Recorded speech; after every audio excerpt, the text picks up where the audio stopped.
Assalamualaikum. Hari ni kita tengok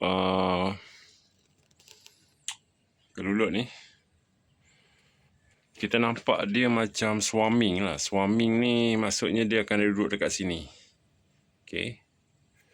Dia akan selalu duduk dekat lubang dia tu. Lepas tu dia banyak berkeliaran lah dekat atas ni apa semua. Lepas tu baru kita orang terpasan lah. Dekat sebelah sini dia dah masuk. Okay, dia dah masuk. Lebah pekerja ni dia masuk dekat sini. Sekarang ni keputusan dia cuma kita tengok seminggu atau 2 minggu akan datang lah. Katakanlah 2 minggu akan datang dia berkerumun dalam ni. Dia berkerumun buat gumpalan kan.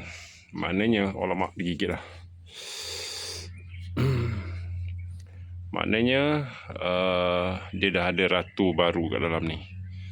Jadinya akan dapat 2 sarang lah. Lebah kelulut ni macam ni lah. So tu sebab kalau kita bela kelulut,